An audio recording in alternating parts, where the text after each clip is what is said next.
जय माता दी दोस्तों, कैसे हैं आप सभी। आशा करता हूं दोस्तों आप सभी अच्छे होंगे, स्वस्थ होंगे। आज मैं आपको ये बताऊंगा कि अगर आप अपने गले में रुद्राक्ष की माला धारण करते हैं तो इसका क्या प्रभाव आपके जीवन पर पड़ता है। देखिए दोस्तों, रुद्राक्ष की माला भगवान शिव का प्रतीक होती है। रुद्राक्ष जो होते हैं उनके अंदर जो ऊर्जा होती है, जो एनर्जी होती है, वो भगवान शिव की ऊर्जा होती है, शिव की एनर्जी होती है।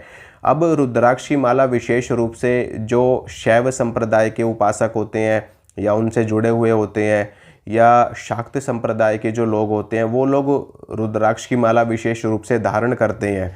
इसके अलावा अन्य संप्रदाय के लोग रुद्राक्ष की माला नहीं धारण करते।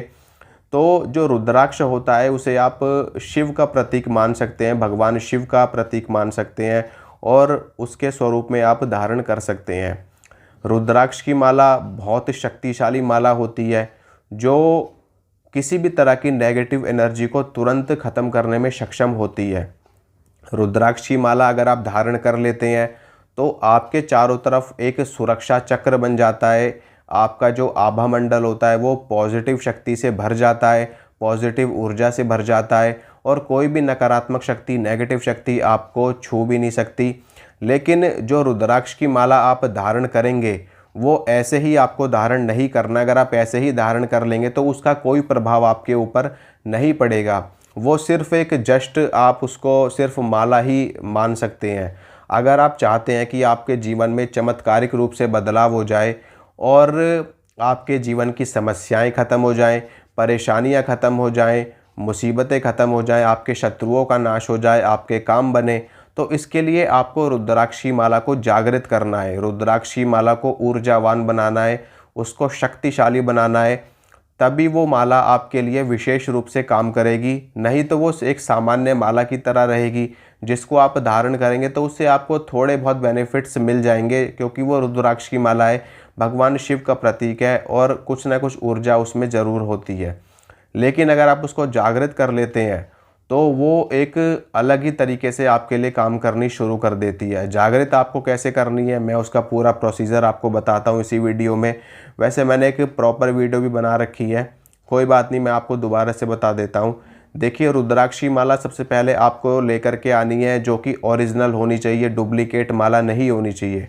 मार्केट में आजकल डुप्लीकेट मालाएँ भी चल रही हैं जो देखने में तो रुद्राक्ष की तरह लगती हैं लेकिन वास्तव में वो प्लास्टिक की होती हैं, कोई कैसी होती है। तो अच्छे से आपको देख करके माला लानी है, ओरिजिनल लेकर के आनी है।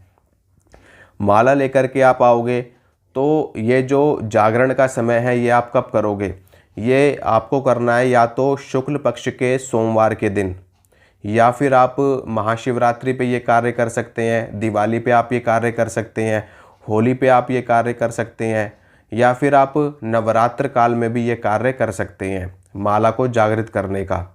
अगर कोई समय आपको, कोई पर्व, कोई त्यौहार आपको आसपास नहीं दिख रहा है तो आप सोमवार के दिन आप ये कार्य करेंगे, लेकिन वो जो सोमवार है वो शुक्ल पक्ष का होना चाहिए।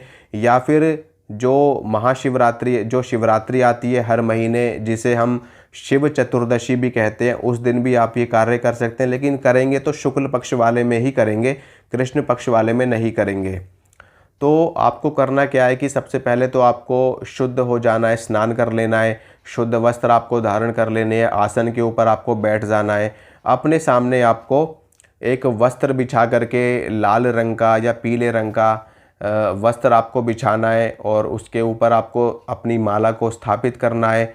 पुष्प आपको अर्पित करने हैं माला को धूप बत्ती दिखानी है, माला को आपको देसी घी का दीपक जला करके दिखाना है और उसके बाद में माला को आपको भोग लगाना है। और लगाने के बाद में भगवान शिव से आपको प्रार्थना करनी है कि हे भगवान शंकर, इस रुद्राक्ष की माला को जागृत करिए और हमारे जीवन की सभी समस्याओं को ख़त्म करिए। इस प्रकार से भगवान शंकर से प्रार्थना आपको करनी है।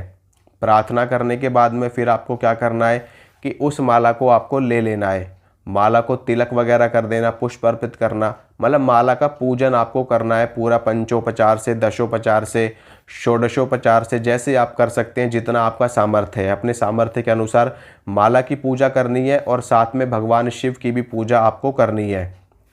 तो आप एक तरफ सबसे पहले आप भगवान शिव की पूजा यानी कि भगवान शिव की मूर्ति के सामने आप माला को स्थापित कर सकते हैं।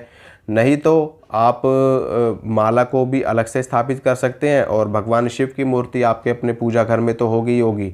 तो शिव की पूजा करनी है पहले आपको, फिर साथ में माला की, यानी कि जैसे कहते हैं ना कि दोनों की साथ में पूजा आपको करनी है। भगवान शिव की करनी है, भगवान शिव को आप धूप बत्ती दिखाओगे, फिर माला को दिखाओगे, भगवान शिव को दीपक दिखाओगे, फिर माला को दिखाओगे, भगवान शिव को भोग लगाओगे, फिर माला को भोग लगाओगे। इस प्रकार से आपको पूजा कर लेनी है। उसके बाद में रुद्राक्ष की माला आपको ले लेनी है। माला लेकर के फिर आपको पंचाक्षरी मंत्र का जाप करना है।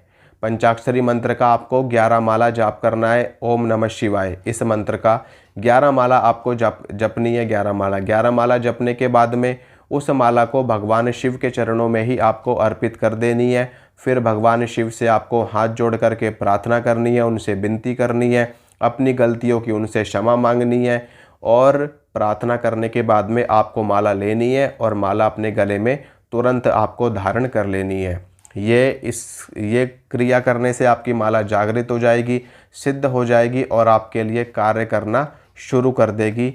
फिर उसके बाद में आप कहीं भी जाइए, कैसे भी रहिए, कोई प्रॉब्लम वाली बात नहीं है।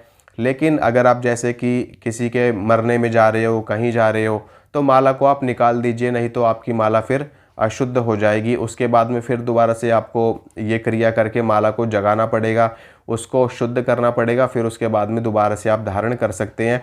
बाकी आप माला को हर टाइम अपने गले में धारण कर सकते हैं। तो इस चीज़ का ध्यान रखिए और इसी के साथ मैं इजाज़त चाहता हूँ।